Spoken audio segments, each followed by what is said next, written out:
妹妹啊，အဲ့ဒီကောင်လေးရဲ့ခြေထောက်တွေကိုကြည့်ပြီးတကူလုံးကြက်တီးလိုထွားသွားတယ်။ဒါပေမဲ့နောက်ကတခါကြီးကဝုန်းခနဲ့ပွင့်ထွားသွားပြီးခုနကရင်ဘတ်မျက်လုံးနဲ့ကိုလုံးကြီးက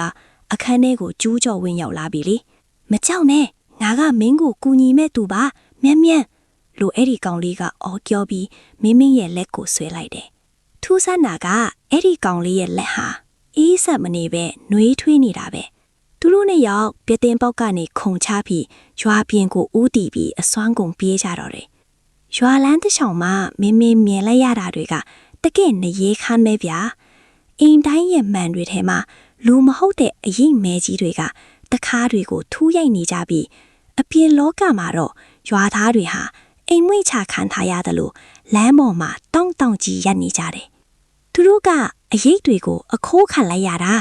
လို့ကောင်လေးကပြေးရင်းနဲ့ရှင်းပြတယ်။ဒီရွာကမန်တွေဟာတကယ်တော့မန်မဟုတ်ဘူး။တခြားကဘာကတတဝါတွေကူးယွင်ဖို့တကားပေါက်တွေပဲ။မင်းကိုခုနကခေါ်နေတာက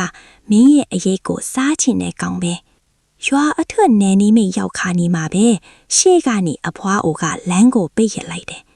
သူလက်ထဲကဦးခေါင်းခွန်ကြီးကိုမြေကြီးပေါ်ရိုက်ချလိုက်တော့မိပြန်ကနေမဲမောင်နေရဲ့လက်ချောင်းကြီးတွေထွက်လာပြီးမင်းရဲ့ခြေထောက်တွေကိုရစ်ပတ်လိုက်တာပေါ့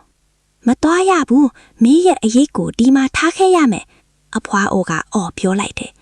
မင်းလဲကျသွားတဲ့အချိန်မှာအဲ့ဒီကောင်လေးကသူ့ရင်ဘတ်ထဲကနေတန်ကြီးတက်နေတဲ့မန်အပို့တစ်ခုကိုထုတ်ပြီးအဖွားအိုကိုပြလိုက်တယ်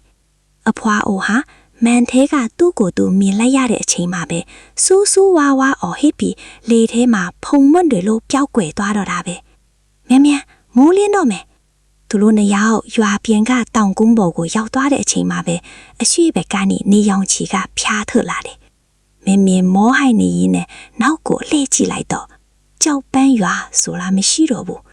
မြူတွေကြားထဲမှာဟောင်းလောင်းပြင်ကျွင်းပဲကြံကျဲတော့တယ်အနားမှာရှိတဲ့ကောင်လေးကိုသူကျေးဇူးတင်စကားပြောဖို့လှည့်ကြည့်လိုက်တဲ့အခါကောင်လေးကဖြုံးပြနေတယ်ဒါပေမဲ့နေရောင်အောက်မှာအဲ့ဒီကောင်လေးရဲ့ပုံရိပ်ကတဖြည်းဖြည်းမွေးမိန်လာတယ်မင်းဘသူလဲလူမင်းကမေးလိုက်တော့ကောင်လေးကတူးလေးပြန်ပြောတယ်လွန်ခဲ့တဲ့10နှစ်ကဒီရွာမှာလမ်းပြောက်ခဲ့တဲ့သူတယောက်ပါမင်းတော့လွတ်အောင်ပြေးနိုင်ခဲ့ပြီပဲအဲ့ဒီစကားအဆုံးမှာကောင်လေးဟာလေထဲမှာပျောက်ကွယ်သွားပြီးမင်းရဲ့ခြေရင်းမှာတော့တန်ကြီးတက်နေတဲ့မန်အဝိုင်းလေးတစ်ခုပဲကျန်ရစ်ခဲ့တယ်မင်းဟာကြောက်လန့်တကြားနဲ့သူ့ခြေရင်းကိုငုပ်ကြည့်လိုက်မိတယ်နေရောင်အောင်မှာလူတိုင်းမှာအရိပ်ရှိရမှာဖြစ်ပေမဲ့မင်းရဲ့ခြေရင်းမှာတော့အရိပ်လုံးဝရှိမနေတော့ပါဘူးသူရွာထဲကနေလွတ်လာခဲ့တာလား